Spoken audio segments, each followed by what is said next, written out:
Buenas tardes a todos. Muchísimas gracias por venir. Nos hace muchísima ilusión. Hoy es un día muy especial para el Club de Ciencia Boadilla porque es el retorno a las actividades presenciales. No es que vayamos a hacer todas presenciales de nuevo, pero poquito a poquito iremos organizando algunas actividades presenciales en este mismo sitio.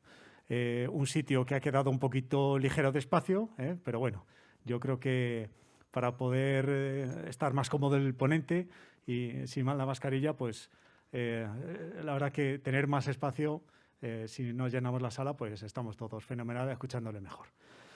Y para celebrar este regreso a las actividades presenciales, pues lo hemos querido convertir en una fiesta, en una gran celebración, y hemos invitado pues a una eminencia científica en España como es Jesús Martínez Frías, a quien voy a tener el honor de presentar a continuación. Jesús Martínez Frías es doctor en Ciencias Geológicas por la Universidad Complutense de Madrid, experto en meteoritos, geología planetaria y astrobiología. Investigador científico del Instituto de Geociencias, donde fundó el Grupo de Investigación de Meteoritos y Geociencias Planetarias del CSIC. Es responsable del Laboratorio de Geociencias de Lanzarote. Fundador y presidente de la Red Española de Planetología y Astrobiología y de la Comisión de Geología Planetaria de la Sociedad Geológica de España. Es profesor honorífico del Departamento de Bioingeniería e Ingeniería Aeroespacial de la Universidad Carlos III de Madrid. Colaborador científico del Planetary Habitability Laboratory de la Universidad de Puerto Rico, en Arecibo. Miembro de los equipos de ciencia de las misiones a Marte, NASA MSI, es la de Rover Curiosity, NASA Mars 2020, la del Rover Perseverance, ESA ExoMars, y colaborador del proyecto BioMX de la ESA en la Estación Espacial Internacional. Ha participado en alrededor de 40 proyectos de investigación nacionales e internacionales, es autor y editor de 12 libros y más de 350 publicaciones, más de 160 en revistas científicas y ha sido portada sus investigaciones en varias de ellas. Ha recibido más de 30 premios y distinciones y yo diría, por último y no menos importante, añado que es un gran divulgador científico, como vamos a poder disfrutar, y lo cual demuestra en sus conferencias y colaboraciones en numerosísimos foros y medios de más de 20 países. Así como en su faceta de escritor, no solo de ensayos científicos, sino de varias novelas sobre ciencia. Así que, Jesús, muchísimas gracias por acompañarnos en esta fiesta que tenemos hoy en el club. Muchas gracias, Jesús. Muchas gracias.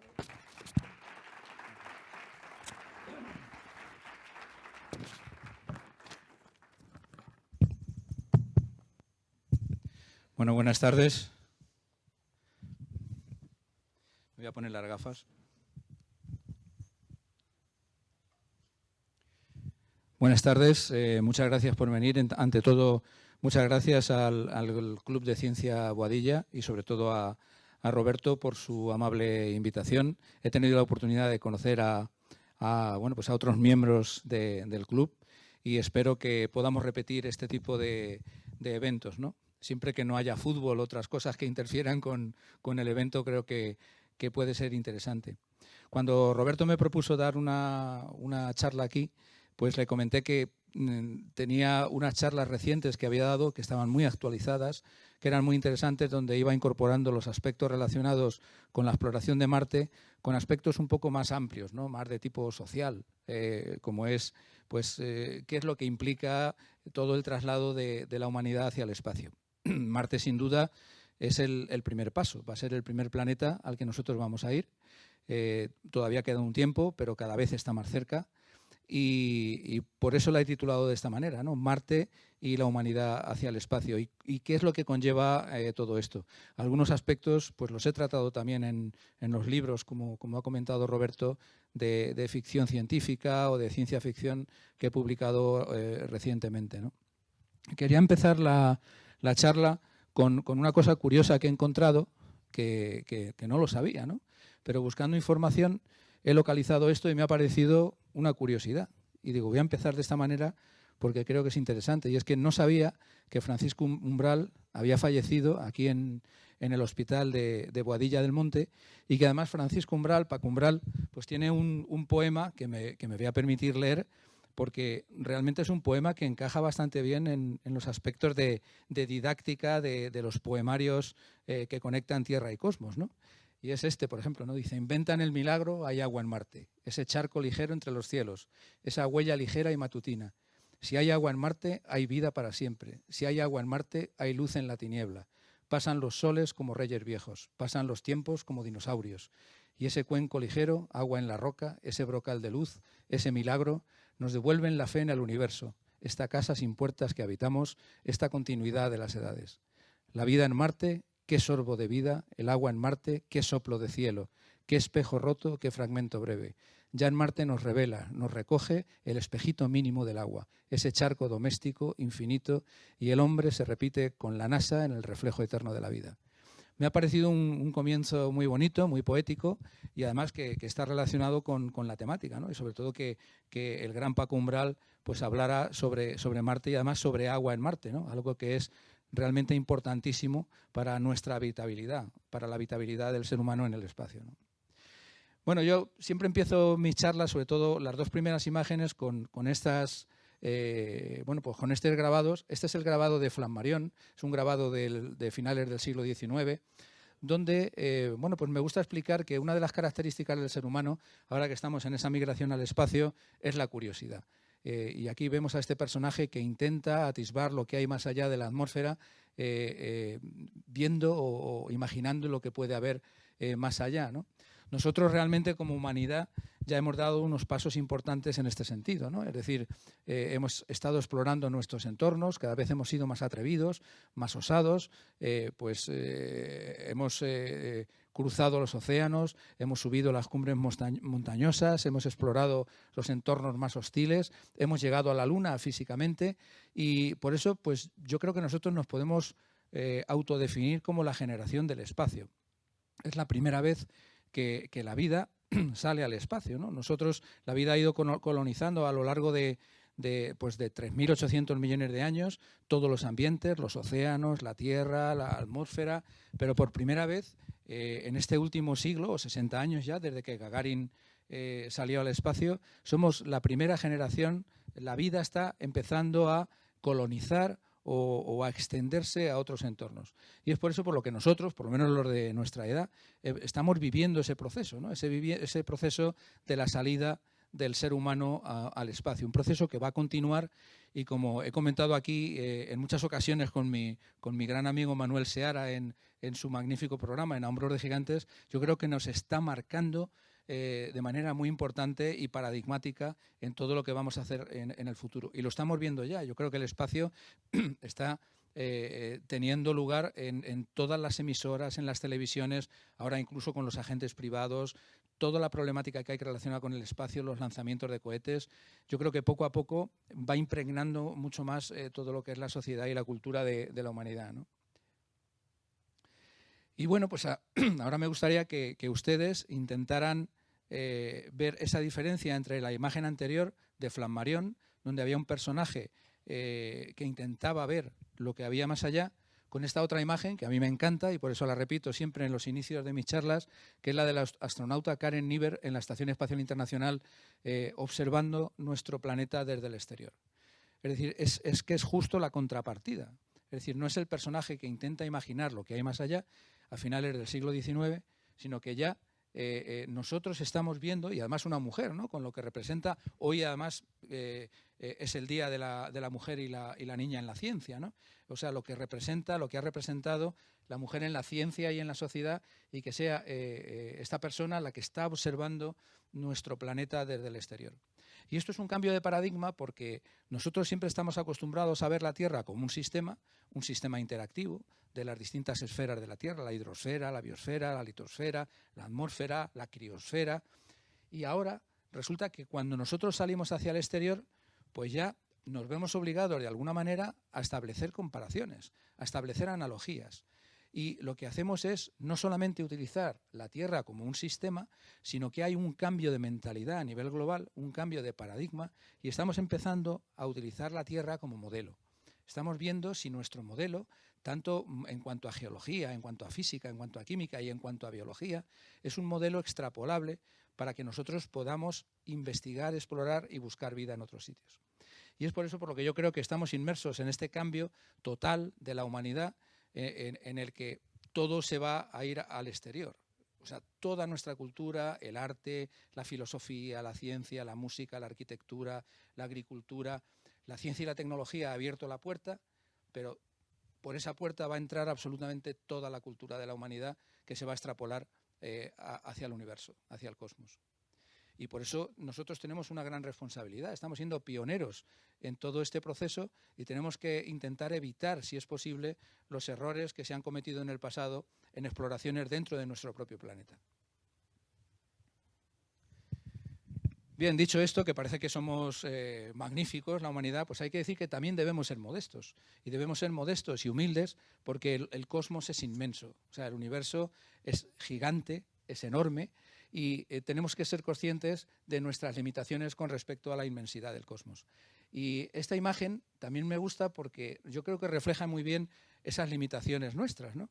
Lo que decía Carl Sagan de ese pequeño punto azul pálido, ¿no? Que no representa absolutamente nada. Bueno, pues en esta imagen están contenidas 10.000 galaxias. 10.000 galaxias. Es decir, es una imagen del Hubble, ¿no? Del telescopio Hubble. Entonces, si tenemos en cuenta que en las galaxias hay miles de millones de estrellas y por lo tanto hay probablemente billones o trillones de planetas, tenemos que ser conscientes de todo el trabajo, todo el esfuerzo, o sea, todo lo que queda por explorar y por investigar. Es decir, nosotros solo estamos empezando a sacar la cabeza de la Tierra y empezar a explorar pues, ese entorno inmenso que es el universo, ¿no? Bien, ya hemos hecho algunas cosas. Es poquito, pero ya hemos hecho algunas cosas. En octubre del 95, Michael Mayor y Didier Queloz, de la Universidad de Ginebra, anunciaron la primera detección de un exoplaneta, de un planeta extrasolar. Hasta esa fecha, pues se suponía, se especulaba, se infería que tenían que existir los exoplanetas, pero no se habían descubierto. Y fue en el año 95 cuando se descubrieron. Y ahora, pues ya tenemos descubiertos a fecha de 1 de enero de 2022, porque esto se va actualizando continuamente, es decir, si esta charla la daba hace un año o cuando la dé dentro de 2 años, tendré que actualizar estas cifras, como todo lo que hay sobre Marte. Ya se han descubierto pues, casi 5.000 exoplanetas en más de 3.600 sistemas, con 808 sistemas teniendo más de un planeta. Y la progresión del descubrimiento continúa, ¿no? Y habrá billones y trillones, ¿no? De hecho, se están estudiando ya planetas que sean potencialmente habitables. Yo tengo la suerte de participar en este grupo de investigación en la Universidad de Puerto Rico, en Arecibo, en el PHL, en el Laboratorio de Habitabilidad Planetaria, con el profesor Abel Méndez, que es el director. Y bueno, pues si nos fijamos, estos son únicamente, de todos esos planetas que se han detectado hasta el momento, los que de alguna manera podrían ser potencialmente habitables. Esto no significa que tengan vida.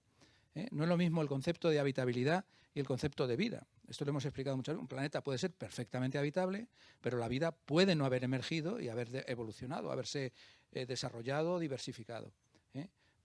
A veces se confunde esto incluso de manera interesada, porque hay una componente ética en cómo se proporciona la información desde la ciencia a la sociedad, porque muchas veces no es solo cuestión de los divulgadores o los comunicadores. También los científicos ponen ahí su pullita porque parece que se incrementa el interés cuando dicen es que esto es habitable y podría tener vida, y lo dejan caer así, pero éticamente eso no es correcto. Nosotros tenemos que ser pues lo más rigurosos posibles para trasladar de verdad la ciencia a la sociedad tal y como está el estado actual del tema en cada momento, ¿no?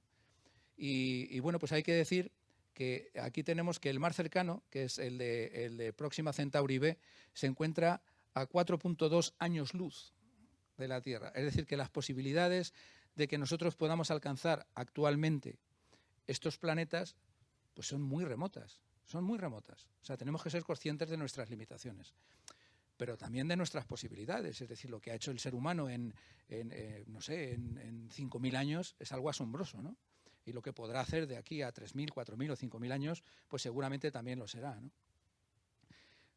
Y bueno, pues si tenemos en cuenta nuestras limitaciones, pues tenemos que saber que dentro del próximo medio siglo o del próximo siglo, a no ser que se produzca algún tipo de descubrimiento que sea revolucionario en los métodos de transporte o en nuestros esquemas sobre el universo, que podamos trasladarnos de alguna manera pues, a lugares imposibles, el lugar que nosotros vamos a explorar sobre todo es lo que se denomina el espacio cercano a la Tierra, el Near Earth Space. El espacio cercano a la Tierra, como comentaré, que llega hasta aproximadamente los asteroides. Incorpora a la Luna, Marte y los asteroides. explorar físicamente, es decir, ir más allá va a ser muy difícil, sobre todo por esas limitaciones en cuanto al transporte. Y en cuanto a la búsqueda de vida, pues la disciplina que ha surgido con fuerza, o el conjunto de disciplinas, ¿no? O el campo de conocimiento que ha surgido con fuerzas, ha sido la astrobiología. Yo también tuve la suerte de incorporarme pues a este chorro astrobiológico cuando la astrobiología surgió en España de la mano del profesor Juan Pérez Mercader. Esto fue aproximadamente en el año 98. El límite científico se podría poner, aunque bueno, hay estudios muy rigurosos sobre este tema, en el año 96, cuando se publicó el artículo de David McKay en la revista Science sobre el famoso meteorito ALH 84001. Ahí es cuando empezó a surgir con fuerza dentro del seno de la NASA la componente, la parte astrobiológica, y a partir de ahí, bueno, pues el profesor Pérez Mercader juntó a una serie de especialistas de distintas disciplinas, de geología planetaria, de expertos en extremófilos, como el profesor Ricardo Amils o el profesor Esteban Domingo, virólogos, y bueno, pues nos unió a todos y dijo, vamos a establecer en España un centro de astrobiología que sea un centro de prestigio, ¿no? Y es por eso por lo que bueno, pues yo he tenido la suerte de poder colaborar con estas personas en el desarrollo de la astrobiología, cada uno desde su propia disciplina, porque uno de los aspectos importantísimos y casi inevitables que tiene la astrobiología es que el tema de la búsqueda de vida es un tema no solamente interdisciplinar, sino también transdisciplinar. Y si tenemos en cuenta que la astrobiología no solamente se focaliza en la búsqueda de vida, sino en todo lo relacionado con el origen, la distribución, la evolución y el futuro de la vida en el universo, lo cual nos incorpora a nosotros, pues todavía tiene que ser mucho más interdisciplinar. Y por lo tanto, para considerarse un astrobiólogo, puede ser químico, físico, filósofo, matemático, ingeniero, geólogo o lo que sea, o biólogo o lo que sea, o astrofísico. Bien, la astrobiología, rápidamente, esta es una imagen del Centro de Astrobiología. La astrobiología pretende conocer si la vida es una consecuencia de la evolución del universo. Todo parece indicar que sí, cuando se dan las condiciones adecuadas, pues hay una serie de aspectos en la naturaleza que convergen y a partir de los cuales se generan los primeros organismos más primitivos que por evolución poco a poco pues van dando lugar a los organismos más complejos, ¿no? Y a partir de casi 4.000 millones de años de evolución, pues aquí estamos nosotros, ¿no? En Boadilla, ¿no? Bien, pues la astrobiología incorpora todos los aspectos, desde la generación de las primeras partículas más elementales, más primitivas, la formación de galaxias, nebulosas, el desarrollo de los sistemas acrecionales, de los discos acrecionales, donde se generan los planetas y otros cuerpos planetarios, los cometas, los asteroides, las lunas, la generación de los primeros compuestos orgánicos, la estructuración de los planetas gaseosos y también planetas de tipo terrestre. Dentro de los planetas de tipo terrestre, que es el que conocemos nosotros, la Tierra, se empiezan a autoorganizar de una manera que todavía no comprendemos bien y empieza a pasar esa materia abiótica, empieza a producirse ese tránsito entre la materia abiótica a la materia abiótica, se generan los primeros organismos que van evolucionando o coevolucionando junto con la geología terrestre, con todos los procesos, hasta llegar al momento actual representado por este personaje con esta antena y estos edificios que intenta comprender si este proceso ha podido ocurrir en algún otro lugar del universo, de esos millones o billones o trillones de planetas que veíamos al principio, ¿no? Bien, en cuanto a la astrobiología, cuando nosotros salgamos al espacio tendremos que hacernos unas preguntas. Estas son las 3 preguntas principales con una serie de objetivos. No los voy a leer todos, de lo que se llama el NASA Astrobiology Roadmap, la hoja de ruta de la NASA, donde bueno, las preguntas son cómo empezó y se desarrolló la vida, si existe vida en algún lugar del universo y cuál podría ser el futuro de la vida en la Tierra y más allá. Esta pregunta al principio no estaba contemplada como tal, en el año 96-97, se ha incorporado después y es importante porque al hablar de cuál es el futuro de la vida en la Tierra y más allá, también nos incorpora a nosotros. Es decir, los astrobiólogos están siendo muy listos, se están llevando todo el campo para su terreno y están diciendo, bueno, todo lo relacionado también con el ser humano son aspectos incluso sociológicos de la vida en su traslación al espacio o en su futuro en la Tierra, porque va a haber una convergencia entre Tierra y espacio, ya la está viendo, ¿no? Estamos retransmitiendo esta charla, ¿no? Sin darnos cuenta, ¿no? Pues todo eso va a entrar también dentro de lo que es la astrobiología. En España, en cuanto a astrobiología, existen dos grandes estructuras. Una que es un centro de prestigio internacional, que es el que fundamos, el Centro de Astrobiología, que es un centro mixto del CSIC con el Instituto Nacional de Técnica Aeroespacial, y posteriormente creamos la red de astrobiología, REDESPA, que es una especie de paraguas mucho más amplio, donde no solamente hay aspectos científicos muy rigurosos y especializados, sino aquí pues, se incorporan grupos de investigación de universidades, divulgadores, comunicadores, agrupaciones astronómicas, club de ciencia. Es decir, yo ya invito al Club de Ciencia Boadilla, si se quiere incorporar a REDESPA es totalmente gratuito, aquí no se pagan cuotas absolutamente para nada, y lo que se intenta es crear un efecto multiplicador sobre todos estos aspectos. Lo único que se necesita es una persona o dos de representantes, forman parte del comité y ahí estamos todos para cualquier cosa que queramos hacer sobre el tema, ¿no? Bien, la geología planetaria es mi especialidad dentro del campo astrobiológico, es decir, yo participo como astrobiólogo, como geólogo planetario. Otros lo hacen pues, como químicos prebióticos o como astrofísicos o como ingenieros aeroespaciales, etcétera, etcétera, ¿no? Y la geología planetaria pues, está resultando ser una disciplina muy importante. ¿Por qué? Pues porque cuando salimos a la Luna o a los asteroides o al espacio, de momento lo que encontramos son rocas y minerales y afloramientos, es decir, no tenemos otra cosa. Por supuesto hay procesos físicos y químicos, biológicos todavía no hemos encontrado, ¿no? No sabemos que hayan existido o que existan en la actualidad, pero también procesos geológicos. Y bueno, pues la geología planetaria nos permite estudiar aquí en este mosaico que he compuesto, es una síntesis de los distintos aspectos relacionados con los trabajos que nosotros llevamos a cabo, ¿no?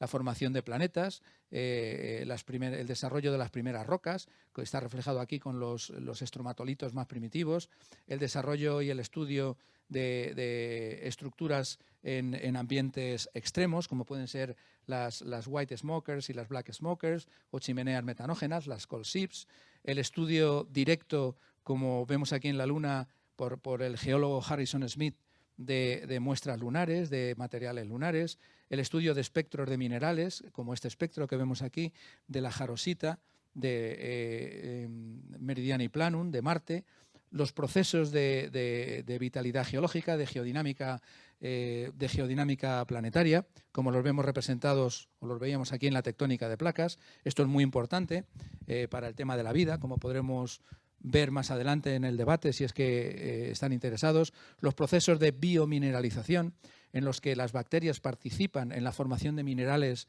y por eso es importante saber si encontramos minerales nosotros en otros planetas, ver si ha habido una participación de las bacterias, el estudio de los volcanes, el estudio de ambientes extremos como la Antártida, planetas terrestres como Marte, lunas heladas, pues como Titán o como Europa, glaciares, materia primitiva como cóndrulos, el hielo de distinto origen, los procesos de craterización o también todo el componente científico que va en las misiones espaciales, donde, por ejemplo, van referencias de minerales, de rocas, de estructuras, de procesos, en los que de manera automática o semiautomática los rovers, y nosotros accediendo a ellos, ya podemos hacer estudios de la geología y establecer analogías con zonas pues, como Lanzarote, o como Canarias, o como la Antártida, o como Atacama. Bien, en nuestro sistema solar existen en la salida al espacio varios objetivos potencialmente interesantes, desde la geología y la astrobiología, tanto planetas como lunas. Yo he puesto aquí unos cuantos, hay más, pero por ejemplo pues Europa, Encélado, con sus géiseres, Europa con sus fracturas y su corteza helada, sus posibles océanos por debajo de la superficie, por debajo de la corteza helada de estas lunas, pues si la temperatura se incrementa hacia el interior, como ocurre en la Tierra, la corteza silicatada empieza a tener unas zonas fundidas en el manto y que también son silicatadas, ¿no? Pues aquí ocurre lo mismo y la corteza helada empieza a tener masas de hielo helado, es decir, masas de agua por debajo de la superficie. Es decir, las estructuras mantélicas de los mantos de las lunas serían estructuras acuosas fundamentalmente. O, por ejemplo, Titán. Aquí en Titán es distinto, porque en Titán no tenemos lo que es un sistema de agua, sino un sistema de hidrocarburos. En Titán pues tenemos hidrocarburos en lugar de agua y tenemos lluvia pues de metano o etano, Tenemos ríos, lagos y océanos y sistemas parecidos a los sistemas hidrológicos de la Tierra, pero con hidrocarburos, ¿no? O, por ejemplo, en Plutón. No se sabía hasta hace poco, hasta que la Nuevos Horizontes llegó a Plutón con Alan Treyman, que en Plutón pudiera haber también geología, un objeto tan pequeñito que pudiera tener actividad geológica. Y aquí tenemos montañas de hielo de más de 3.000 metros de alto, ¿no? Por ejemplo, en Plutón, ¿no? Siendo tan pequeño como es, ¿no? Bien, por lo tanto, en nuestra salida al espacio ya hemos visto algunos aspectos generales sobre geología y astrobiología. En la salida al espacio estamos viendo que lo que va a ser interesante es, como comentaba antes, el espacio cercano a la Tierra. Es decir, la Luna, Marte y el cinturón de asteroides, que se encuentra orbitando entre Marte y Júpiter. Ese va a ser, dentro del próximo medio siglo, del próximo siglo, va a ser el límite principal o el límite máximo al que nosotros vamos a acceder. Bueno, ya tenemos aquí algunas estructuras que nos dicen que podemos hacer cosas, ¿no? En los asteroides, bueno, de cada una de estas imágenes se podría sacar una charla completa, ¿no? En los asteroides, pues tenemos una serie de elementos estratégicos, todo el tema de la geología y la minería espacial es un tema interesantísimo, ¿no? Cómo puede influir y puede ser de importancia para el futuro de la humanidad hacia el espacio y también para nuestro propio planeta. Porque cuando hablamos de la humanidad hacia el espacio, tenemos que tener en cuenta que todo lo que hacemos hacia el exterior también tiene retornos hacia el interior. O sea, es un sistema que se retroalimenta, ¿no? O, por ejemplo, las futuras bases lunares, ¿no? Aquí tenemos pues, lo que se llama el Moon Village, es la idea de algunos miembros de la Agencia Espacial Europea, donde sugieren que en el polo sur de Marte, en la zona del cráter Shackleton, pues se puede establecer una base en la Luna. Y para eso, pues la geología también es importante. Estamos estudiando pues simulaciones de los caminos, las carreteras, los escudos de regolito de suelo lunar de protección antirradiación, pistas de despegue, aterrizaje, los materiales que hay en el propio suelo lunar que podamos aprovechar para el cultivo de plantas, para el cultivo de alimentos. Es decir, son temas totalmente multidisciplinares. Y bueno, por supuesto, aunque está un poco más lejano, el tema de Marte, ¿no? El tema de Marte, pues donde a mí no me cabe ninguna duda de que nosotros tendremos también una base o bases semipermanentes, ¿no? Esto no es ciencia ficción, sino que es ciencia avanzada. A mí me gusta decir esto porque bueno, hay una literatura científica bastante densa y amplia sobre estos temas. Aquí he traído portadas de algunos libros, pues por ejemplo, los recursos minerales del espacio, los recursos del espacio cercano a la Tierra, minería espacial, minería en el cielo, asteroides, y ya, por ejemplo, también aspectos de regulación, de legislación, aspectos de ética en la exploración espacial.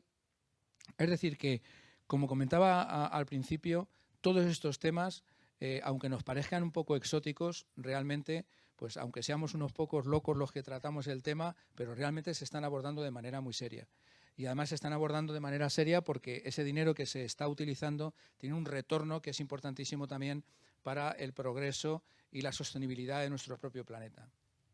Bien, en cuanto a la exploración de los asteroides, bueno, pues aquí traigo en este mosaico, bueno, pues ha habido una exploración bastante amplia ya de los asteroides que nos ha permitido comprender mejor lo que antes solo conocíamos estudiando los meteoritos, porque los meteoritos proceden de los asteroides y nosotros inferíamos cuál era la composición de los asteroides estudiando los meteoritos, que son los cuerpos hijos de esos asteroides. Ahora ya pues se han realizado numerosas misiones directas a los asteroides y podemos saber qué es lo que hay, ¿no?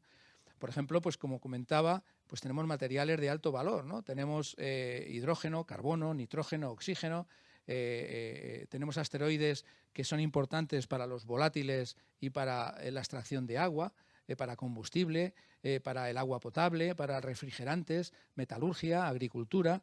Llevar material al espacio es extremadamente caro. Estamos hablando de alrededor de 1 millón de euros el kilogramo. Es decir, todo lo que nosotros encontremos fuera que puede ser de utilidad, es lo que se va a utilizar, lo que se llaman la utilización de recursos in situ, ¿no? Estamos muy lejos de casa, ¿no? En la Luna, bueno, estamos más cerca, estamos a 3 días, pero cuando vayamos a los asteroides o a Marte estaremos a 6 meses de viaje o tal vez un poco menos con el progreso tecnológico, pero claro, no podemos, se nos olvidan las llaves de casa, como digo yo, no podemos hacer un viaje de vuelta de 6 meses, ¿no? Bueno, en los asteroides pues también tenemos con hierro, cobalto y níquel como metales industriales, pues para construir y sostener plataformas en el espacio, y también elementos estratégicos y elementos raros pues como rutenio, rodio, paladio, iridio, osmio, platino, pues para tratamientos del cáncer, materiales avanzados, LCDs, convertidores catalíticos. Es decir, que los recursos del espacio realmente tienen una contrapartida muy positiva para el desarrollo de la humanidad. Y luego hay otro aspecto, que es un aspecto, como le comentaba Roberto, un poco más social. Y es que en la Tierra nosotros somos aproximadamente 7.300 millones de seres humanos. Esto es un tema mucho más social, no es tan tecnológico, ¿no? En el año 1950 éramos alrededor de 2.500 millones, en el año 2010 éramos cerca de 7.000 y para el año 2070 se espera que seamos cerca de 10.000 millones de personas. Entonces nosotros estamos directamente consumiendo nuestro planeta, estamos machacando la Tierra, estamos consumiendo todos los recursos de la Tierra del lugar donde nosotros vivimos. Hasta el momento no tenemos un planeta de tipo B donde ir. Es decir, esta es nuestra casa y debemos hacer todo lo posible para que continúe ese progreso innovativo, para que continúe esa evolución sin volver al paleolítico, pero también con unas ciertas dosis de equilibrio, de sostenibilidad y de preservación del medio ambiente en el que nosotros estamos desarrollando, sobre todo para nuestras futuras generaciones, ¿no? Bien, en cuanto a la Luna, eso en cuanto a los asteroides. En cuanto a la Luna, ¿qué podemos decir en la salida del espacio? Bueno, pues aquí tenemos los lugares de alunizaje con éxito, con círculos los completados y los propuestos, en el lado cercano y en la cara oculta, en la cara lejana de la Luna. Los chinos están siendo muy potentes en la exploración espacial.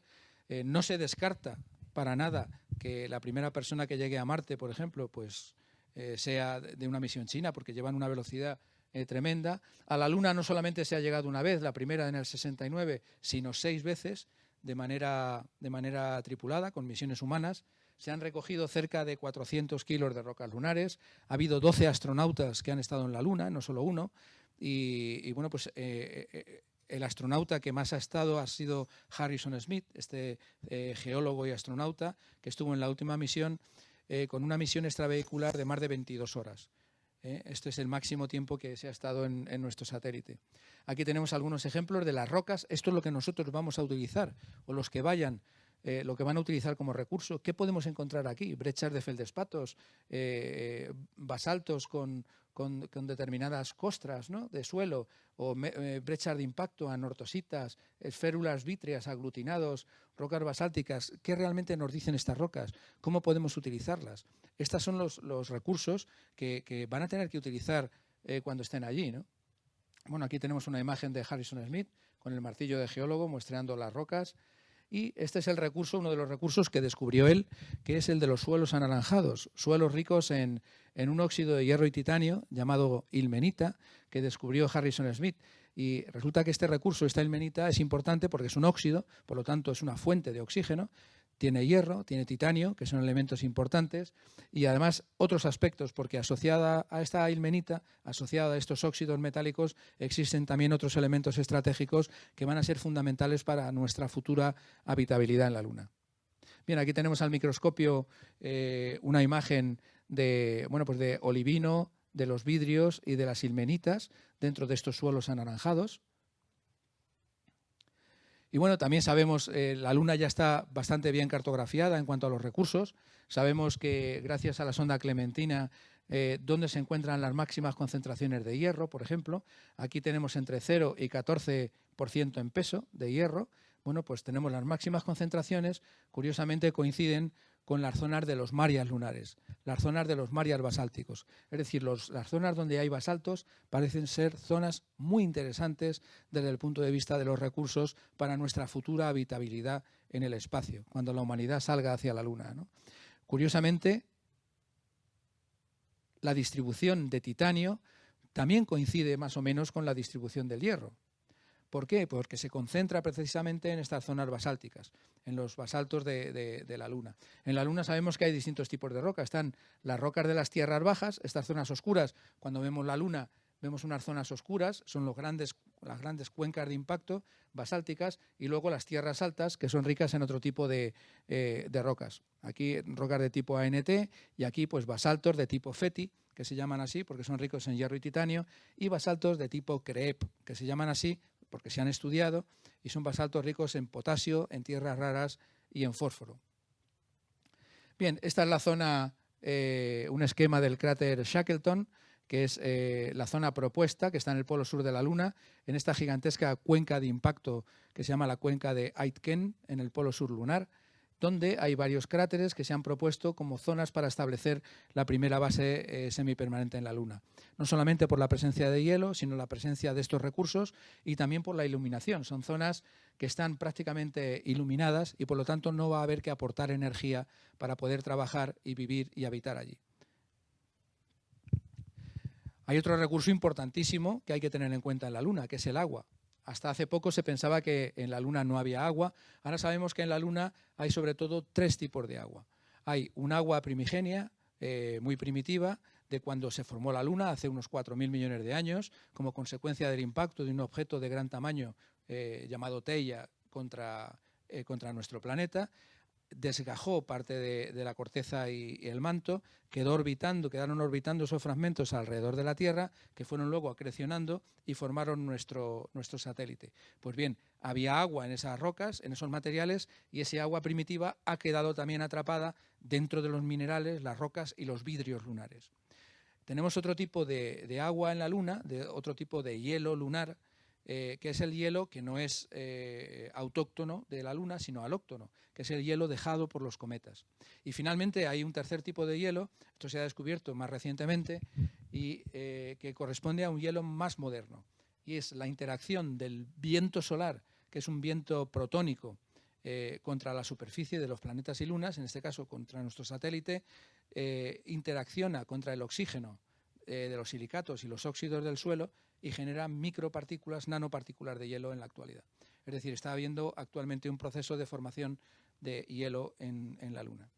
Bien, pues bueno, en este mapa que vemos aquí está cartografiada en partes por millón la proporción de agua, las zonas con máxima proporción y con mínima proporción. Es decir, que de alguna manera en la Luna ya sabemos cuáles son nuestros recursos cuando vayamos a ir para allá. Otro tipo de aspecto importante para la habitabilidad humana en la Luna, en el espacio, es esto que se ha descubierto también recientemente. Son posibles cuevas lunares. Aquí tenemos en este mosaico posibles estructuras que se han, algunos han dicho que podrían ser cráteres de impacto, pero se ha visto que realmente son más bien colapsos. Son colapsos de cráteres y en algunos casos estos cráteres están unidos como los tubos de lava que nosotros vemos en Tenerife o en Lanzarote, y esto podría ser muy importante para la habitabilidad de los astronautas en la Luna. Es decir, no tendríamos por qué llevar módulos artificiales o inflables o de distinto tipo, sino que, al igual que en el pasado, nuestros antepasados se protegían de las condiciones hostiles del entorno metiéndose en las cuevas, eran cavernícolas, pues tal vez en el futuro también estas cuevas lunares y marcianas, que las hay también, puedan servir como ayuda, al menos en parte, para protegerse de las condiciones hostiles de radiación del entorno espacial. Bien, aquí tenemos algunas imágenes. Esto es en la Luna. Como vemos, estos serían realmente jameos. El jameo es el colapso de una parte de un tubo de lava, y aquí tendríamos pues estos jameos que serían como ventanas, como aperturas que nos permiten ver el exterior desde abajo, y esto es en Lanzarote, donde nosotros estamos trabajando ahora, donde tenemos en el volcán de la Corona, que está más o menos por aquí. Aquí tenemos pues este tubo de lava donde tenemos distintos jameos. Aquí estaría la Cueva de los Verdes, aquí estarían los jameos del agua, y continúa aquí hacia el mar por el túnel de la Atlántida, bajo el agua. Pues estas estructuras, por eso estamos estudiando, por ejemplo, estas estructuras con astronautas reales. Tenemos un curso de instrucción, ya lo veremos después, de astronautas. Además, nos acaban de convocar ayer precisamente, parece ser que este año se vuelve a hacer el curso ya en su 5ª edición, con astronautas reales de la Agencia Espacial Europea, de Rusia y tal vez de otras agencias. Y por eso pues es muy importante estudiar estas analogías en la Tierra y estas estructuras y los materiales y todo en la Tierra para saber qué es lo que nos vamos a encontrar después. Bien, estos serían los invernaderos. El conocimiento, no hace falta decirlo, el conocimiento de los suelos, de la composición química de los suelos, de las rocas, va a ser importante porque nos van a permitir cultivar alimentos, cultivar plantas, generar oxígeno. Y bueno, pues aquí en Lanzarote, como comentaba, pues tenemos un curso de instrucción de astronautas. Aquí tenemos, bueno, esta fue de la primera edición, donde el señor Pedro Duque, antes de que fuera ministro, participó en la primera edición del curso de instrucción de astronautas como alumno. Tuvimos 3 alumnos, Luca Parmitano, Matías Maurer. Matías Maurer está actualmente en la Estación Espacial Internacional y Pedro Duque. Después hemos tenido otras ediciones, pues con Samantha Cristoforetti, con cosmonautas rusos, con astronautas más mayores que estaban interesados en hacer el curso. Y la idea es que en estas zonas, desde la geología, nosotros también explicamos aspectos geológicos y astrobiológicos en el caso de que en el futuro, pues Matías Maurer, por ejemplo, o Luca Parmitano puedan ir a la Luna o puedan ir a Marte, que sepan reconocer una roca, que no se digan que solo es una piedra, sino qué podemos ver aquí, ¿no? Que otros no ven, ¿no? Bien, esto es esta es Samantha Cristoforetti y este es Matías Maurer, y están en 2 zonas de la isla, 2 zonas subterráneas. Este es en el laboratorio que tenemos nosotros en el IGEO, en el Parque Nacional de Timanfaya, que es un laboratorio subterráneo, y esto es dentro de la Cueva de los Verdes, que tenemos otro pequeño laboratorio, y estamos viendo los aspectos de comunicación y de transmisión de resultados científicos, pues con astronautas reales, ¿no?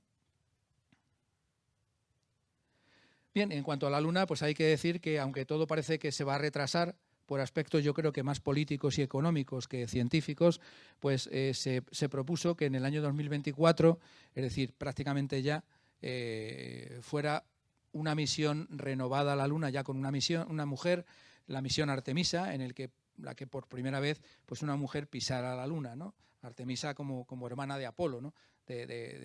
Todas las misiones Apolo, pues que hubiera no solo una Artemisa, sino varias Artemisas a la Luna. Parece ser que se está retrasando. Algunos hablan ya de 2027, 2028, incluso 2030 a la Luna. Sobre todo por el tema de la pandemia que nos ha pillado a todos. Bueno, ha sido un desastre global, ¿no? Ha afectado de manera global absolutamente a todo, ¿no? Es casi milagroso que se hayan podido hacer las misiones previstas a Marte como se han hecho, ¿no? Bien, este es el aspecto de lo que sería el Moon Village y cómo las máquinas irían recubriendo las cápsulas, donde habría pues laboratorios, módulos de habitabilidad, módulos de energía, y se ha visto que con tan solo unos pocos metros de regolito, de suelo lunar, ya se puede hacer ese efecto de escudo, ese efecto de shielding, en el que ya los rayos cósmicos no penetran y no son perniciosos, no son dañinos para la salud. Las personas estarían protegidas, ¿no? Bien, en relación con este tema, nosotros ya veníamos trabajando desde hace años. En el año 2005 ya hay un estudiante, José Luis Fernández Avellán, que en la Escuela de Ingenieros de Minas de Madrid hizo un proyecto titulado así: Estudio del establecimiento de una base semipermanente en la Luna, condiciones y viabilidad de la explotación de sus recursos naturales, con módulos inflables. Incluso ya proponía el Polo Sur. Es decir, que nosotros estábamos ya también en la brecha de estos estudios, trabajando en la vanguardia, pues al nivel que se está trabajando en la actualidad, ¿no? O trabajando con materiales simulantes lunares de Canarias para saber cómo podrían funcionar en el caso de la Luna, ¿no? Otro tema en el que estamos trabajando para la habitabilidad en el espacio, estamos haciendo estudios, es el tema de la arquitectura lunar y arquitectura planetaria. Este es un estudio realizado por Gareit. Es un grupo de arquitectos de Valencia. Yo tengo que ir el martes porque hay una estudiante, bueno, no es una chica, es una arquitecta joven que es especialista en el diseño de este tipo de estructuras, que es Yasmina, y bueno, pues está haciendo la tesis doctoral y va a ser la primera tesis doctoral en España sobre este tipo de diseños tan innovadores, ¿no? Este es el diseño de Focaris, que lo presentamos a un concurso. Quedamos dentro de los finalistas, pero no ganamos, pero bueno, ahí estamos nosotros también, ¿eh?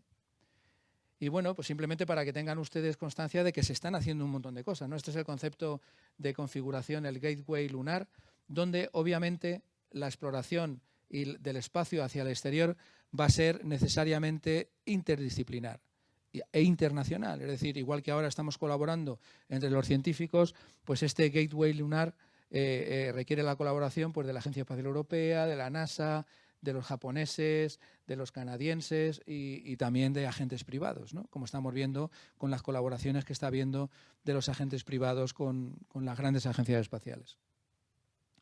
Bien, en cuanto a Marte, ya llegamos a la parte final, a la parte de Marte, que serían los 3 temas principales de la salida de la humanidad hacia el espacio, asteroides, Luna y Marte. Decir que en este retrato pues intenta sintetizar todas las misiones que ha habido a Marte. El año pasado fue un año increíble porque llegaron por primera vez, fue algo totalmente único, 3 misiones al planeta rojo de países tan diferentes como Emiratos Árabes, China o Estados Unidos, ¿no? Aquí he compilado yo pues, las principales misiones con los aterrizadores, los landers y los rovers y los orbitadores, el Mars Global Surveyor, Mars Express, el MRO, Mars Odyssey y también los landers, los aterrizadores que tienen patas que no se mueven y los rovers, desde el pequeñito Pathfinder, los MER, los Mars Exploration Rover, Spirit y Opportunity, Phoenix, que era un lander también, que estuvo en el polo norte de Marte, y luego ya Curiosity, Insight y Perseverance. Entonces, nosotros, yo con mi pequeño equipo estamos trabajando aquí en Curiosity y en Perseverance y tuvimos la suerte de incorporarnos a la misión de la NASA en Curiosity con REMS en el año 2004. Yo estaba encargado sobre todo del GTS, del sensor de temperatura del suelo, algo mucho más acorde con mi especialidad. Y aquí en Perseverance, en Mars 2020, con Supercam, que es un instrumento que está dirigido por Roger Binns de Los Álamos. Y bueno, pues ya estamos obteniendo resultados muy interesantes que se están publicando en las revistas, ¿no? Si todo va bien, este año publicaremos muy pronto otro artículo de impacto, ¿no? Bueno, para que vean ustedes, esta es la actual exploración robótica, que en el futuro será una exploración humana. Probablemente los robots no sean así, sino que sean más bien de tipo humanoide, como ya se están diseñando, pero para que vean la sofisticación tecnológica que tienen estos rovers y el tamaño, aquí está la escala de una persona, pues tiene 3 metros de alto. Este es el Curiosity, que es más antiguo, por así decirlo, que tiene cerca de 1 tonelada y 80 kilos de instrumentos científicos miniaturizados, ¿no? Y este es se han definido como rovers geólogos, porque realmente están trabajando allí y se ensucian como nosotros cuando trabajamos en el campo. Aquí está totalmente lleno de polvo en este selfie que se pudo hacer, el Curiosity. Aquí no se ve muy bien, pero si lo ven ustedes, aquí hay una pequeña perforación, ¿no? Porque lleva una herramienta que se llama el RAT, el Rover Abrasion Tool, que permite hacer pequeñas perforaciones en las que nosotros rascamos la superficie y podemos ver lo que hay, como estas que vemos aquí, ya han hecho unas cuantas, ¿no? Y no solamente podemos hacer las perforaciones, sino que con el láser podemos analizar, aquí tenemos este GIF animado, podemos analizar la composición y ver que Marte es rojo en superficie, pero en el interior no lo es. En cuanto raspamos un poquito, unos pocos centímetros, ya no es rojo. Es de un color mucho más gris, mucho más verde, como las rocas volcánicas que nosotros, más oscuro, las rocas volcánicas que vemos habitualmente. Y esto se debe sobre todo a la oxidación del hierro que hay atrapado en los minerales y las rocas, porque el ambiente de Marte superficial es muy oxidante. Aquí vemos también pues, una pequeña venilla, un pequeño filón que se ha rellenado de lo que parece ser sulfato de calcio. Bien, esta es otra imagen también espectacular, muy novedosa, porque prácticamente había sido solo la NASA la que obtenía este tipo de imágenes. Aquí tenemos la zona de Tarsis, con el Monte Olimpo, el volcán gigantesco de Marte, pero es del orbitador Hope de Emiratos Árabes Unidos, que obtuvo pues, en febrero del año pasado esta foto que yo creo que es espectacular, ¿no? Y bueno, pues los chinos, China también, con Tianwen-1, en febrero de 2021 también se incorporó a Marte, aterrizó en Utopia Planitia en mayo de 2021 y si todo va bien, pues muy pronto la Agencia Espacial Europea, después de un montón de problemas y un montón de fallos, porque esto viene alargándose años y años y años, pero claro, también hay una componente económica y política. O sea, Europa tampoco es un único país, como puede ser China o como puede ser Estados Unidos, ¿no? Y es mucho más complejo absolutamente todo. Todo es más complicado, ¿no?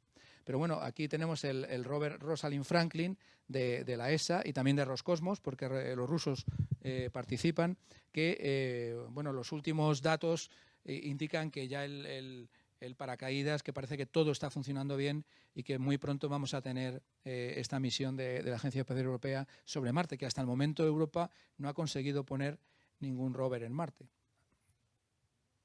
Bien, aquí tenemos el rover que está funcionando y dando unos datos actualmente. Es el Perseverance. Teóricamente parece algo muy parecido al Curiosity. En cuanto a diseño lo es, pero en cuanto a sofisticación bueno, con perdón de las cámaras, es la leche. O sea, es que es un rover espectacular, ¿no? Tiene unos equipos extraordinarios, pesa todavía más, son 1025 kilos y bueno, pues aquí he traído las colaboraciones internacionales. Aquí estamos nosotros. MEDA es un instrumento diseñado además por el Centro de Astrobiología, que es un centro pionero, sobre todo en las estaciones meteorológicas, ambientales, ¿no? Que está dirigido por mi buen amigo José Antonio Rodríguez Manfredi. Y bueno, Supercamp, donde están los franceses y estamos aquí también nosotros, ¿no? Con Roger Vins. Y estamos obteniendo datos muy interesantes y estudiando y elaborando y analizando los datos, sobre todo los datos, en mi caso, los datos mineralógicos y los datos geológicos y geoquímicos, ¿no? Bien, simplemente comentar que el rover Perseverance, esta era la elipse de aterrizaje. La zona de aterrizaje del rover era un cráter de impacto, es un cráter de impacto, era un cráter de impacto antes de aterrizar, el cráter Jezero, el cráter G0, que era un antiguo lago, y lo curioso es que en este lago había varios canales y por uno de estos canales, si lo ven ustedes, hay una estructura de tipo delta, ¿eh? Entonces el agua dejó aquí estos depósitos de delta dentro de este lago. Entonces la zona de aterrizaje o de amortizaje era toda esta, y aquí hay una curiosidad que yo quiero resaltar, me gusta resaltar porque además me gusta, y es que cuando nosotros estamos trabajando en las cuadrículas del rover, lo que hacemos es pues dar nombres, ¿no? Dar nombres a esas cuadrículas para que sean más fácilmente recordables para nosotros. Bueno, yo propuse la zona de Timanfaya, que es la zona donde estamos trabajando como una zona emblemática en Lanzarote, y curiosamente pues decidieron poner Timanfaya en el centro de la elipse de aterrizaje, que es donde debería haber aterrizado. Pero, bueno, pues se desvió, tampoco es mucho, porque teniendo en cuenta que estamos a casi 400 millones de kilómetros, se desvió y además por problemas de no chocarse contra el terreno, se desvió y aterrizó aquí, justamente entre Teide y Timanfaya, en una zona llamada Cañón de Cheli. Estos nombres son nombres oficiales de trabajo, pero son nombres que tiene que confirmar y verificar después la Unión Astronómica Internacional, la Comisión Internacional de Nomenclatura Planetaria, pero bueno, como zonas de trabajo son zonas que se nombran así, ¿no? Esta zona se renombró después como Octavia Butler, la zona de Cañón de Cheli, como homenaje a la escritora afroamericana de ciencia ficción. Bien, simplemente unas imágenes de hasta dónde hemos llegado ahora o hasta dónde ha llegado la humanidad al espacio. Aquí tenemos unas imágenes espectaculares. Nunca yo creo que hemos visto el aterrizaje de un rover en Marte como hemos visto con Perseverance. Esta es la grúa que descolgaba con estos cables el rover. Esta es una foto tomada desde abajo hacia arriba y esta desde arriba hacia abajo, como el rover ya se va posando en el terreno. Esta es la zona donde se posó, donde se movió, una foto con las cámaras del rover. El terreno, que es muy parecido al terreno volcánico que tenemos en Canarias, por ejemplo. Y bueno, pues cuando empezó a moverse, ya el recorrido, ya ha recorrido más de 3 kilómetros, poco a poco va moviéndose. Uno de los instrumentos que era más bien una prueba que llevaba el rover era un pequeño dron helicóptero, el Ingenuity, que ya ha realizado unos cuantos vuelos, ya ha realizado 14 vuelos, y bueno, pues este dron helicóptero es una especie de ayudante de campo, un técnico del rover, bueno, pues que le permite obtener una información, una especie de avanzadilla de información del lugar donde va a ir el rover, ¿no? Bien, por nombrar también a lo que están haciendo los chinos, aunque la verdad es que son mucho más herméticos, están aportando muy poca información, pero para que vean ustedes que el rover chino, desde luego, no es pequeño. Este es la escala, es un rover que no lleva una batería nuclear como lleva Perseverance o Curiosity, sino que lleva paneles solares. Aquí vemos el rover chino en la plataforma, por aquí bajaba, por esta rampa, y cuando bajó. y además algunas imágenes del aterrizaje. Bueno, esta es la zona, por ejemplo, que vemos del delta, y este es el anillo del borde del cráter. Lo que va a hacer es subir por el delta, ya está subiendo por el delta, atravesarlo hasta llegar a la zona del canal que ha formado el delta. Y aquí tenemos volando el Ingenuity, ¿no? La atmósfera de Marte es muy poco densa, está entre 5 y 11 milibares y es muy difícil que nada vuele, pero se hicieron estudios muy rigurosos y específicos aquí en la Tierra y bueno, pues ha funcionado bastante bien. Esto es lo que se llama la Turing Group Photo de China, donde el rover Zhurong se hizo por primera vez una foto muy curiosa, ¿no? Y es que se hizo un selfie, pero no como los selfies que hace el rover Curiosity o el Perseverance, que lo que hace es, se hace selfies y luego van componiendo las imágenes hasta obtener la imagen real, sino que lo que hizo fue dejar una cámara y por Bluetooth mandó la información al rover. La verdad es que los chinos son alucinantes en este sentido, ¿no? Y aquí está la plataforma y el rover chino, ¿no? El rover Zhurong. Y bueno, pues decir también que el espacio no es un territorio reservado únicamente para los gobiernos, lo estamos viendo los cohetes, los despegues espectaculares, los despegues y luego los retornos espectaculares verticales de los cohetes. Y bueno, pues los agentes privados sin duda van a tener, ya están teniendo un papel importantísimo. Bueno, tenemos que decir que nosotros enviamos un pico satélite el 13 de enero en un cohete Falcon 9 que salió de Cabo Cañaveral con una muestra de basalto de Lanzarote al espacio. O sea que, bueno, pues los agentes privados realmente se están incorporando a todo el contexto, ¿no? De manera que les es rentable a ellos y también nos es rentable a nosotros, ¿no? Bien, ya para terminar, hay que decir que todos estos aspectos porque incorporan, es un tema muy poliédrico, ¿no? Todos los aspectos de la exploración del espacio, pues como la exploración de los océanos o la del Ártico o lo que sea, pues también conlleva unos aspectos de legislación, unos aspectos de resoluciones. Aquí tenemos la resolución aprobada por la Asamblea General en el año 97 para la exploración y utilización del espacio ultraterrestre en beneficio e interés de todos los estados, teniendo especialmente en cuenta la necesidad de los países en desarrollo. Este es un tema muy complejo que se está además reformando y se está actualizando en la actualidad, porque es un tratado que no han firmado todos los países, es un tratado que hay que renovar de acuerdo con el progreso de la ciencia y la tecnología.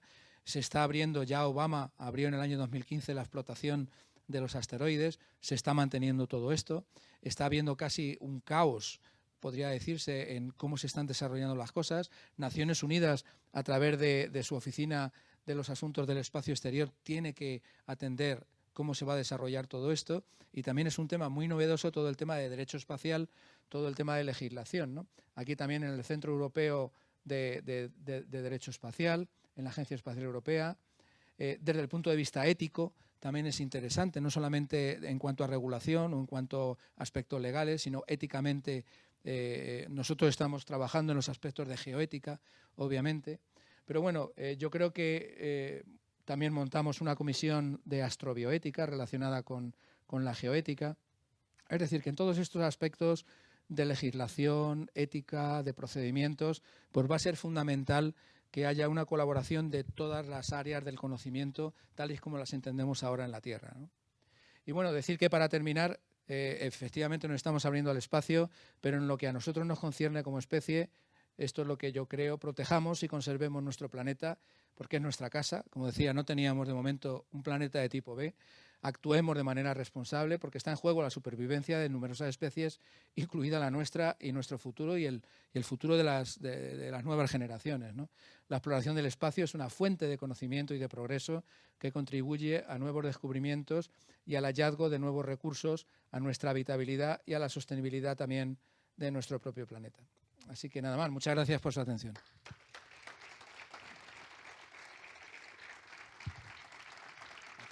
Gracias.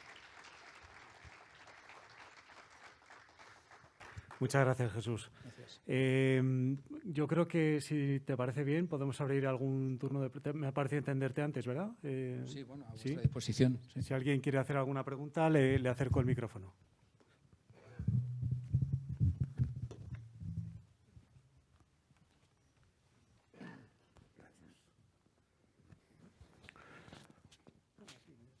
Sí, ¿no? Sí. Hola, buenas tardes. Bueno, primero de todo, dar las gracias porque realmente ha sido muy, muy interesante. No sabía que existía el Club de Ciencia de Boadilla, pero me meteré para intentar procurar por ahí el tema. Yo, con independencia de todo lo que nos ha explicado, que es muy interesante, pero quería hacer una pregunta. Y dentro de mi más absoluta ignorancia, yo he leído una noticia en la cual, como ha explicado muy bien, a la Luna se tarda 3 días, pero a Marte se tarda 6 meses. La posibilidad que a través de los medios, la nueva tecnología que se está poniendo en marcha, perdón cómo se lo voy a explicar porque no sé de otra forma, es como si Marte se pudiera aproximar más hacia la Tierra, o el recorrido que ya hubiéramos hecho es lo que se va separando más de la Tierra para que en vez de 6 meses pudiera ser esos famosos 3 días, aunque sé que es complicado. No sé si esa noticia que leí y que intenté comprender va por ese camino o no va por ese camino. Sí, bueno, muchas gracias. La última noticia que ha salido que yo conozca ha sido que se está desarrollando un nuevo modelo científico que podría ser revolucionario, pero que de momento es solo teórico, y que lo que haría es que nosotros pudiéramos viajar a la velocidad de la luz o acercarnos a la velocidad de la luz. Esto todavía es ciencia ficción. Lo que sí está viendo es bueno, pues un progreso extraordinario en el tipo de motores y en el tipo de los medios de transporte que podrían hacer que el viaje, que dura 6 meses, Marte se acerca y se aleja de la Tierra. O sea, está entre unos 40 millones de kilómetros y unos 500 millones de kilómetros. Es decir, por eso hay unas ventanas de aproximadamente 2 años que hay que aprovechar para bueno, pues para lanzar. No sé si ha visto la película de Martian con Matt Damon, que tenía que aprovechar esos momentos en los que estaba cerca, porque si no, claro, Marte al orbitar en ese juego orbital pues estaba 10 veces más lejos, ¿no? Y se podría reducir a lo mejor unos meses, pero no lo sabemos todavía. Es decir, ahora mismo son 6 meses de ida y otros 6 meses de vuelta. Y el problema está relacionado sobre todo pues con problemas de tumores, de cánceres, porque el problema de la radiación, sobre todo, hay muchos temas médicos. La medicina espacial también está avanzando en esta temática, ¿no? Pero hay muchos problemas técnicos relacionados con cómo proteger, cómo crear escudos electromagnéticos, por ejemplo, crear un campo electromagnético alrededor de la nave que haga de escudo para que esa radiación no llegue a los astronautas, ¿no? Aparte de otros problemas ligados al transporte, la gravedad, la circulación de la sangre, la visión, el equilibrio, etcétera, etcétera, ¿no? Pero realmente, de momento, tenemos esa limitación. Hay que aprovechar esas ventanas de 2 años y ojalá los ingenieros sean capaces aeroespaciales de diseñar algo más importante. Pero bueno, como comentaba al principio, a no ser que haya un descubrimiento revolucionario, nos tendremos que limitar a este espacio cercano a la Tierra. Ojalá se produzca, ¿no?